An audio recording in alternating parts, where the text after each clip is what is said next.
R K. Singh ji, कल भी आपने बारीकियां बताई थी। आज जो स्टे आया है, एक तरह से इफेक्टिव स्टे, मैं बार बार बोलता हूं, टेक्निकली ऑर्डर में बाकायदा लिखा है कि ये दो चीजें स्टे रहेंगी।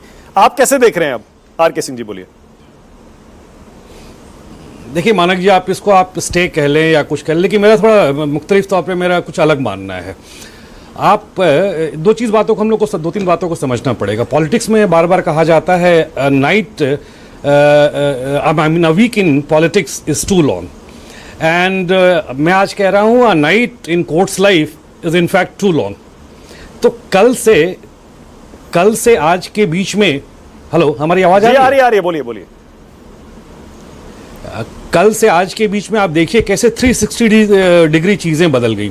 कल सुप्रीम कोर्ट लगभग इंटरिम स्टे दे चुके थे और वो बाय वे ऑफ ऑर्डर आता है, और आज जो सुप्रीम कोर्ट ने पास किया है वो एतबारी का ऑर्डर है, एहतमादी का, कि सॉलिसिटर जनरल ने ये अंडरटेकिंग दी है और हम इसको मानते हैं। सोलोमन प्रॉमिस है।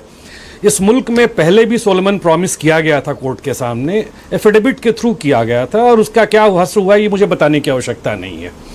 अब रह गई दूसरी बात। कभी कभी हमारे पेशे में वकील मित्र भी बैठे हुए हैं, ये इस बात से इत्तेफाक रखेंगे कि in our profession seeking adjustment is also a good argument. तो आज सॉलिसिटर जनरल ने लगभग वही काम किया, सबसे बेहतर आर्गूमेंट किया, और बहुत तफसील से, बस एक ही बात 15 मिनट के अंदर पूरी कार्रवाई खत्म हो गई। कल सॉलिसिटर जनरल ने एक दिन का वक्त मांगा था कि विस्तार से चीज़ों को वो बताएंगे, और आज जब कोर्ट कन्वीन हुआ तो वो 15 मिनट में 8 मिनट तक बस एक ही बात करते रहे कि मुझे 7 दिन का और टाइम दिया जाए। My Lord's, give me 7 days time. So it means either two of the two things, he wanted to save the day and fight the battle to another day, or he was not prepared at all, or both. I cannot say because matter is still sub judice.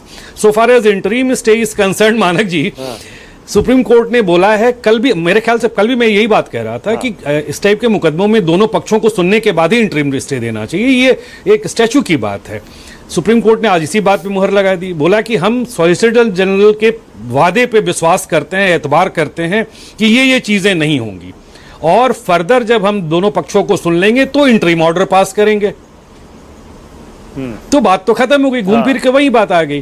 तो ये order जो है, इसको हम बार बार कह रहे हैं, ये एतबारी का ऑर्डर है।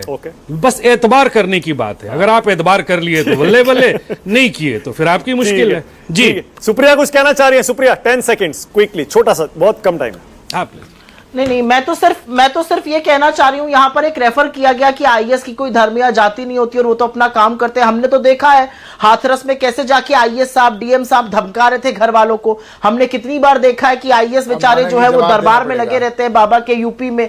तो यहां पे मत बताइए कि ऑफिसर्स कितने अब अबव बोर्ड है, कौन कितना पोलिटिसाइज हो चुका है, किस लेवल तक, वो सारा देश जानता है। So let's not try and paint a rosy picture when none exist. 10 seconds.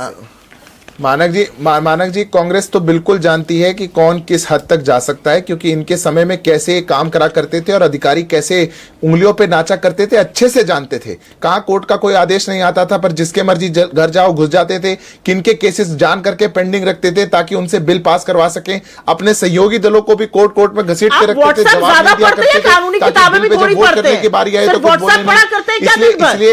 इसलिए ज्यादा मत समझाइए दीदी, आप ज्यादा मत समझाइए। आपके टाइम खत्म। बहुत बहुत धन्यवाद।